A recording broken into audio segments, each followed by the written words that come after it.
Hello friends, हल्लाबुल family में आपका स्वागत है। और आज हम आपके साथ शेयर करने जा रहे हैं 300 गज के मकान को बनाने के लिए यदि आप डेली बेसिस पे बनवा रहे हैं तो आपको किन किन सामानों की ज़रूरत पड़ेगी।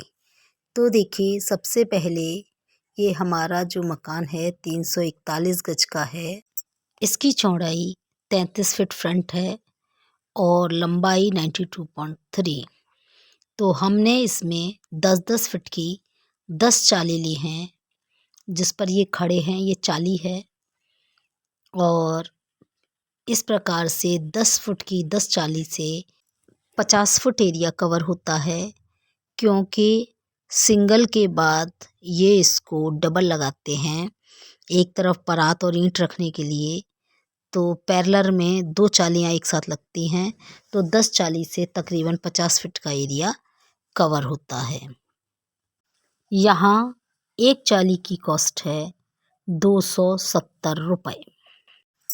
अब इन चालियों को खड़ा करने के लिए और आड़ा, और देखिए आड़ा जो सपोर्ट है इस प्रकार दीवार में, तो ये छोटे बांस की ज़रूरत होती है और ये बड़े लंबे बांसों की ज़रूरत होती है जब हमें ये साइड से खड़े करने होते हैं। तो ये देखिए इधर नीचे भी लगाया हुआ है, ये नीचे और साइड में भी।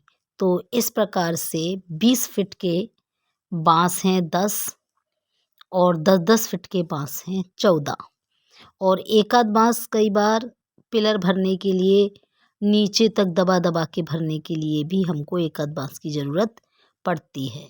तो टोटल 20 फीट के 10 और 10-10 फीट के 14 बांस।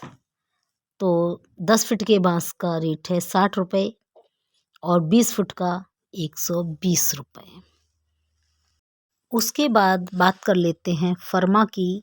तो यहाँ हमने 3 फर्मा 9x14 के और 1 फर्मा 9x18 का और 2 फर्मा 9x14 के बनाए हैं, जो 4-4 फीट के हैं।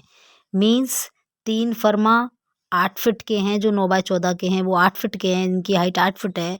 और 1 फर्मा जो 9x18 का है उसकी हाइट भी 8 फीट की है। और जो 2 फर्मा हैं वो 4-4 फीट की हाइट के हैं 9x14 के।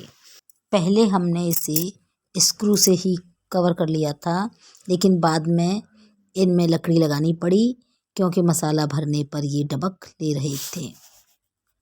उसके बाद 3 परात प्लास्टिक की और 2 मिस्त्री और 3 बेलदार यदि काम करते हैं तो इतना परात ठीक रहती है, अदरवाइज़ आप ज़्यादा भी ले सकते हैं।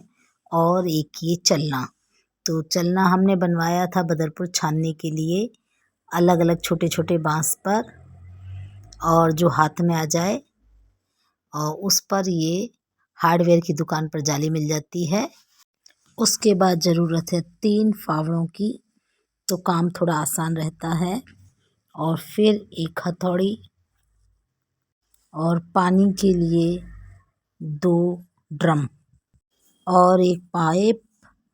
तो पानी के लिए पूरा ही रोल ले लेना चाहिए और उसके बाद समरसेबल पहले ही फिट करवा लेना चाहिए अगर पानी की व्यवस्था इधर उधर से नहीं होती है। और ये छेनी जो करीब 1 फीट की है, दीवार में होल करने और बल्ली फंसाने वगैरह में काम आती है। और ये धुरमुट, जिसे इस प्रकार से मिट्टी को ठोंक पीट कर मजबूत करके तब फर्श करना होता है, इसके लिए बहुत काम आता है, तो हम इसको भी ले सकते हैं। और ये गेदारा, ये भी दीवारों में छेद वगैरह करने के लिए काम आता है। और ये देखिए, बेसमेंट कंप्लीट होने के बाद ग्राउंड फ्लोर भी लगभग लेंटर तक पूरा हो चुका है और सामान पूरा सही है। तो इस प्रकार से आराम से ये सामान बना रहता है। और अब बात आती है कि हम बाद में इसका क्या करेंगे। तो ये बाद में आधे रेट में या तो बिक जाता है और या फिर आप किराए पे भी दे सकते हैं। और ये देखिए, बार बार फड़ ना लगानी पड़े, क्योंकि फड़ बांधने में टाइम ज़्यादा ख़राब होता है। तो पिलर भरने के लिए ये एक घोड़ी भी मंगाई गई।